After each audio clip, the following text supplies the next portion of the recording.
জয় শ্রী রাধেশ্যাম। আজ আমরা শ্রবণ করব শ্রীমতী রাধারানীর শ্যামা রং নিয়ে। তাকে শ্যামা বলা হয়। শ্রীমতী রাধারানীর এক নাম শ্যামা।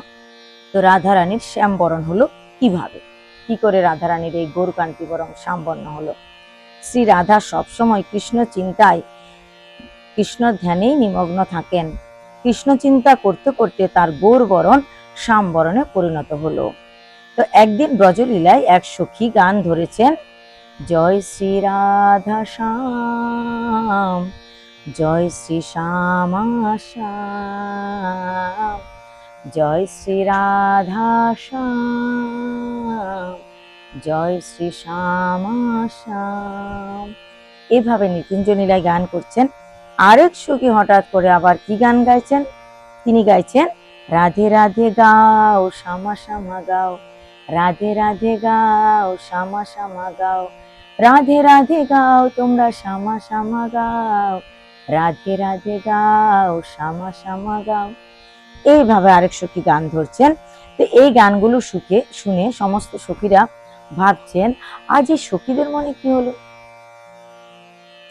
শ্যামা শ্যামা গাইছে, রাধে রাধে শ্যামা শ্যামা গাইছে। শ্রীমতী রাধারানীকে শ্যামা বলার কারণ কি? শ্রীমতী রাধারানীর গায়ের রং তো তপ্ত কাঞ্চন গৌরাঙ্গী রাধে শ্রী বৃন্দাবনেশ্বরী বিশ্বভানুসুতি দেবী প্রণমামি হরি প্রিয়ে। এই শ্লোকের মাধ্যমে আমরা জানতে পারি রাধারানীর গায়ের রং হচ্ছে তপ্ত কাঞ্চনের মতো। তো শ্রী রাধারানীকে কেন শ্যামাশ্যাম বলছে, কেন শ্যাম বরণ, কেন কৃষ্ণের মতো বরণ বলছে? কেউ সিদ্ধান্তে উপনীত হতে পারছেন না। অবশেষে ললিতা সখীর কাছে গেলেন। ললিতা সখীর কাছে ছাড়া উপায় নেই, কেননা শ্রীমতী রাধারানীকে জিজ্ঞাসা করা যাবে না আপনাকে কেন শ্যামা বলে। কেন?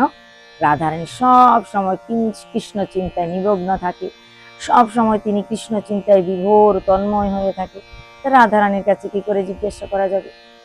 কৃষ্ণকেও জিজ্ঞাসা করা যাবে না, কেননা কৃষ্ণকে যদি জিজ্ঞাসা করতে যায় সে তো আমাদের 10 কথা আগে শুনিয়ে দেবে। সে কেবল সখীদের ভুল ধরতে ব্যস্ত থাকে, আমাদেরকে 10 রকমের কথা বলে দেবে, আমাদের ভুল ধরবে, কত রকমের ব্যঙ্গ করবে, আর সত্য কথা বলবে কিনা তারও কোনো ঠিক নেই। কৃষ্ণ এমনই একজন যিনি সখীদের সাথে প্রেম বিতরণ তো করেনি, কিন্তু নানা রকম উপহাসও করে থাকেন, ছলনাও করে থাকেন। তাই কৃষ্ণকে বিশ্বাস করা মুশকিল, কৃষ্ণ হয়তো সত্যি কথা বলবে না। তাই একমাত্র ভরসা ললিতা সখী। কেন?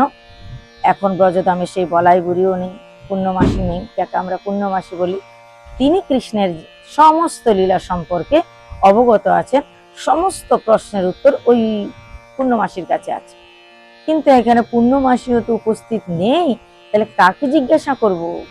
সেই ললিতা সখী ছাড়া দ্বিতীয় কোনো ব্যক্তি নেই। চলো সবাই মিলে সখী ললিতাকে জিজ্ঞাসা করি, তিনি তো খুব কাছের জন শ্রীজির, তিনি তো খুব কাছের জন শ্যাম সুন্দরের, তাই তাকে গিয়ে চলো প্রশ্ন করি, তিনি খুব জ্ঞানী, তিনি বলতে পারেন। চলো সব সখীরা মিলে গেল ললিতা সখীর কাছে। হে ললিতা, তুমি বলো, এবার আমাদের মনে প্রশ্ন উঠেছে, এই সখীরা রাধারানীকে শ্যামা শ্যামা বলে গাইছে, শ্যামা আসলো কোত্থেকে? রাধারানীর শ্যামবর্ণ হলো কি করে?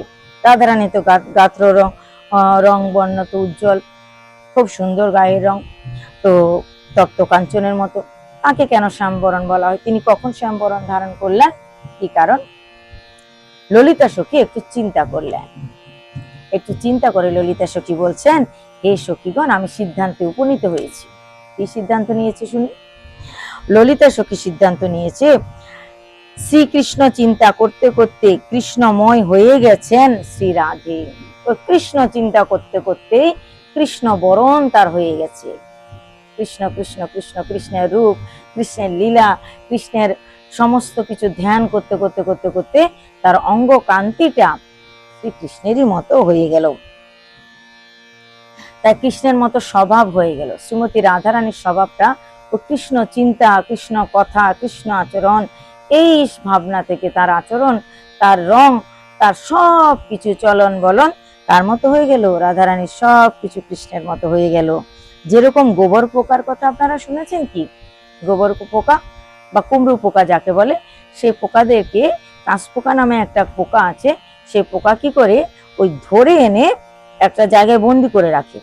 তার চারিদিকে মাটি দিয়ে ঘেরা দিয়ে দিয়ে রাখে, ওখানে বন্দি করে রাখে, কিন্তু তাকে মারে না, কেবল তাকে বন্দি করে রাখে। আর প্রতিদিন এসে ভুঁ করে আওয়াজ দিয়ে ওই ছিদ্রের মুখটা দিয়ে ভাবে বড় বড় চোখ করে তাকিয়ে থাকে, ওই কুমড়ো পোকাটাকে ভয় দেখায়। প্রত্যেক দিন এসে এসে এরম করে তাকায়, ভয় লাগায়, আওয়াজ দেয়। আর ওই কুমড়ো পোকাটা সেই ছোট্ট ছিদ্র দিয়ে ওর মুখটাকে কেবল দেখতেই থাকে, ভয়ে আত্মহারা হয়ে যায়, কিন্তু সে মরে না, ভয়ে থাকে। আর প্রতিদিন তাকে দেখতে দেখতে দেখতে দেখতে দেখতে দেখতে এক সময় এরকম আসে যে সেই কুমড়ো পোকাটা বা গোবর পোকাটায় পরিণত হয়ে গেল ওই পোকায়, যে পোকাটা তাকে প্রত্যেকদিন ভয় দেখাচ্ছিল, প্রত্যেকদিন মারার ধমক দিচ্ছিল, সেই পোকাতেই পরিণত হয়ে যায়। তার কোথায় যাওয়ার থাকে না, সে তো চারিদিকে মাটি দ্বারা বন্দী থাকে। তার শেষ পরিণতি তার ওটাই হয়, যে পোকাটা তাকে এনে এখানে বন্দী করলো, তার দেহটা, তার রূপটা সব ওই পোকার মতো হয়ে যায়, যে পোকাটা তাকে বন্দী করেছে সেই পোকার মতো হয়ে যায়। তো ঠিক সেরকমই ভয় পেতে পেতে কুমড়ো পোকা যেরকম ওই রকম রূপ ধারণ করে, কৃষ্ণ চিন্তা করতে করতে ভক্ত কৃষ্ণময় হয়ে যায়। রাধারানীর মতো পরম ভক্ত আর কেউ নেই। কিন্তু শ্রী রাধা চিন্তা করলেন, আমাদের প্রেম তো গুপ্ত, আমার ভালোবাসা তো গুপ্ত, বাইরে দেখানো যাবে না, আমার ভালোবাসা অন্তরেই থাকবে, লুকানো থাকবে, বাইরে কাউকে আমি দেখাবো না। তাই কৃষ্ণময় শ্যাম বরণ তিনি তার হৃদয়ে লুকিয়ে রাখলেন। শ্রীমতী রাধারানী কি করলেন, এই যে কৃষ্ণময় তার শ্যাম বরণটা তিনি তার অন্তরে, তার হৃদয়ে লুকিয়ে রাখলেন। আর কি করলেন, সেই সঙ্গে তার বল চাল স্বভাব, অর্থাৎ কৃষ্ণের বল চাল স্বভাব যেটা রাধারানীর ভিতরে এসে গেছিল, সেটাও তিনি গুপ্ত করে রেখে দিলেন। তিনি তার শ্যাম বরণকে বললেন, তুমি আমার হৃদয়ে লুকিয়ে থাকো। শ্রীমতী রাধারানী তার শ্যাম বরণকে বললেন, তুমি আমার হৃদয়ে লুকিয়ে থাকো। তাই আমরা শ্রীজির শ্যাম বরণ দেখতে পাই না। শ্রীজি তো শ্যাম বরণ হয়ে গেছিলেন বটে, কিন্তু লুকিয়ে রেখেছেন শ্যাম বরণ, তাই সেই শ্যাম বরণ আমরা দেখতে পাই না। তিনি তার প্রেম গুপ্ত রাখতে চান।